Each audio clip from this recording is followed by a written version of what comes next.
Hello, welcome. It's Corey. If you are there, jump on, say hello. Super excited to be talking to you all about this topic, about shifting from seeing crisis as disaster to seeing crisis as a gift. And crisis can be something small, something as small as a disagreement. It doesn't have to be catastrophe, but anything that is challenging you currently could be considered a mini crisis. So I want to talk about how you can start to shift from the mentality of, oh my gosh, this is the worst thing ever, to this is the best thing that's happening. And I'll share a personal example of why I'm sharing this is where it's coming from in my life. So I am jumping over to share this with my group. And if you are there, of course, say hello. Tell me where you are joining from. And I'm always open to questions. If you jump on the replay, feel free to leave questions and I'll come back and check it out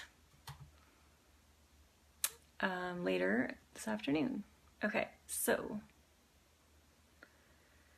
where this is coming from. So I'm a very sensitive person, and I tend to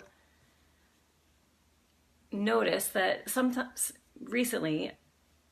not recently, but I can get triggered easily. And I've been doing a lot of work on the shadow and really working to clean up my past. And one thing about when you're triggered by something or someone, it's an indication that you are plugging yourself into them. So you're somehow letting this person or situation manage part of your power. So that's what happens when you're triggered, because there's something that they are doing that either resonates with your shadow, so it's connecting with something that maybe you're ashamed of, that you've been trying to hide, or it signifies to you that you're a bit hooked into them, and when they're not cooperating or acting the way the perfect person or whatever you have in your mind should, you get triggered because you are no longer feel like you're in control, which you aren't anyway. But so for me, anytime I would have a difficult situation, especially when it came to relationships, I would just go down the spiral of negativity. So I would start to see this is the worst thing ever. Hey, how's it going? I'm talking about the love of the love of disaster. So anytime I would have a difficulty in a relationship in the past, it definitely went down the spiral of negativity, of sort of catastrophizing, worst case scenarios, awful, and would feel pretty physically bad. I would get myself in such a state where I'd walk around with my head down, kind of like if you remember from Winnie the Pooh, like Eeyore walking around like, oh my gosh, this is the most awful thing ever. And so what I was doing was reverting to my victim mentality that, oh, woe is me, I can't believe this is happening. Things are never going to work out. I'm always going to screw things up. All of that stuff is toxic.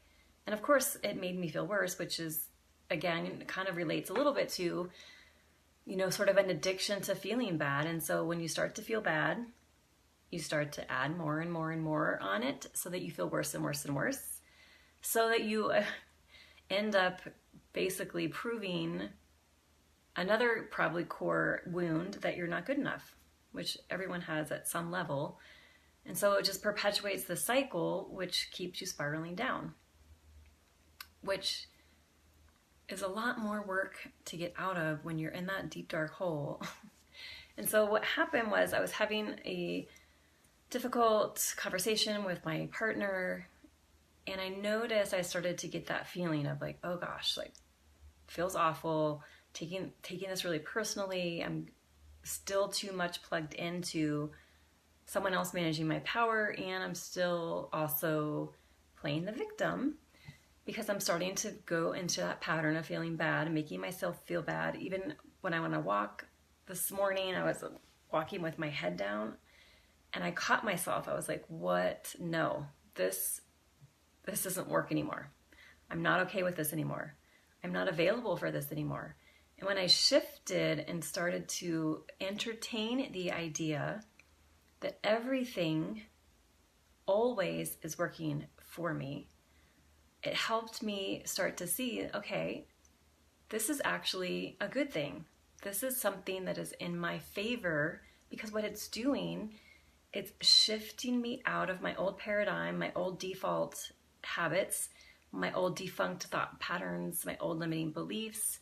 My old way of being is being challenged, which is an amazing thing.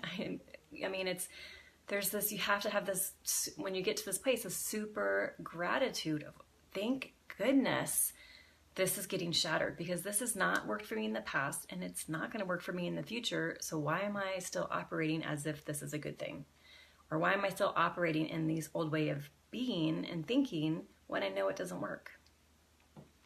So, like anything that happens, there are multiple ways, endless possibilities of how you can interpret what's happening.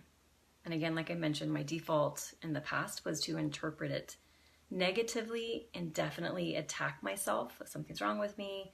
I screwed this up. I'm never going to get it right. I'm never good enough, whatever it is. That's one interpretation. And there's a possibility of you choosing to interpret it as, this is the best thing this is the best thing, and this is happening for my good and for the good of everyone involved, because everyone involved has the opportunity to then shift. And as I choose to shift and to see this as a gift and to learn what it was that I was contributing to the situation and how I was still operating out of old patterns and beliefs and playing the victim, then I had the opportunity to change that and start to see, okay, so how do I want to be different? What is the ideal outcome if I see this as the best thing possible for me and for everyone involved? And when I start to shift, then I also allow everyone involved to shift, so that we all have the opportunity to start to see, okay, what do I need to clean up? Because obviously a lot of this is, anything that's getting triggered is something is getting stirred up from the past, some old core wounding or old, again, thought patterns and beliefs. So it's an opportunity to say, okay, obviously I still have some cleaning up to do. There's still some things that are running the racket in my head that I need to clear out. And what a gift that is, because I don't want you, me, anyone to be living out of a place where you're living a second-rate version of your life. You're settling for less than authentic, real, honest relationships and communication. You are discounting your desires and your dreams. That is not the place I want anyone to be operating. And that is the place that we tend to default, especially when we come into crisis. We want to just put a Band-Aid on it, fix it, make it better, forget about it, go back to the way things were. But that is exactly what you can't do. What you must not do. You must not go back to the way things were, because that hasn't worked for you. And so when you can start to shift and see, wow, this is an amazing opportunity for me to clean up my past, to step into my power, and to choose to see this situation in a way that best serves me and everyone involved, and to make choices that empower me and everyone involved. And it's so liberating. It puts you back in your power, back into that place where you can decide what's next, instead of feeling like you're a victim and things always get screwed up and you're never good enough and it's never going to work out, and start to feel awful, which is never a place of creativity, never a place of possibility. It's pretty much a place of resignation, which again is not a place of growth. And so when you can start to shift into the place of tapping into your divine nature, which is a place of forgiveness, of grace, of power, of love, and seeing everyone involved as in their divine nature and speaking to them from their highest place to their highest vision of themselves and who they are, and to your tapping into their highest vision of them when you're speaking to them, and to start to see from that space and seeing through those eyes, there's unlimited possibilities for what can come from that. And usually something that you never even thought was possible, something maybe you didn't even consider, is available when you let go of having it to be a certain way, having an attachment to old ways of being and thinking, having to be right, having to feel okay, because change is uncomfortable, always. But what happens with crisis, small or large, is it's the universe telling you something needs to shift. Because if we didn't have these crises, small or large, again, it doesn't have to be huge to be a crisis. If we didn't have these, we would never change. We are we are creatures of habit. We all prefer the path of least resistance, and that's how we would live our life. And crises, challenges, anything that happens that starts to disrupt your way of being and thinking, those are the biggest gifts. And they're so required because, again, like I said, we won't do it on our own. We don't tend to make those changes ourselves because, again, they're super uncomfortable. And so when they arrive through a crisis or a challenge or a difficulty, then we know, okay, it's time for me to grow, to rise, and to see this through the eyes of everything working out for me, and choosing to see what is the most empowered thing for me to do next. How is this situation going to best serve me and everyone involved? So I would love your thoughts if you're jumping on, or if you jump on the replay, let me know. So it's huge. This is huge. Being able to see everything as a gift, no matter how challenging, is so liberating and so empowering, and it opens up so many possibilities. So if you are going through something right now, I encourage you to say thank you.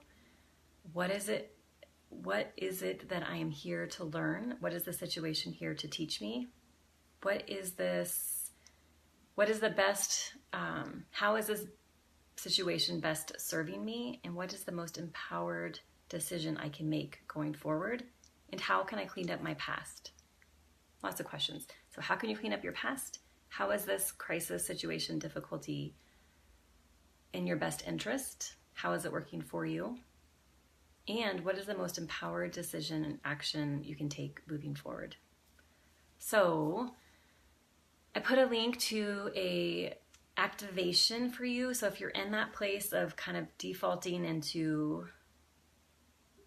negativity and maybe victim mentality, or defaulting to old limiting beliefs, grab a copy of the Millionaire You activation, because this will help you tap back into your divine nature, your abundance, your prosperity, your power to create everything that you desire and to live your life truly from a place of divine calling, inspiration, and service. So that is attached above. And if you are curious about working with me and digging into this work so that you can clean up your past, raise your vibration, and really be authentically you in your business and in your life and in your relationships, in your thoughts and your actions and your way of being and your behavior, everything, reach out to me and I would love to talk to you more about that. So I work with creative spiritual entrepreneurs, helping them bring their business into alignment with their soul's genius, activating their brilliance, and unleashing their magnificence. So I will talk to you all soon, and thanks so much for watching.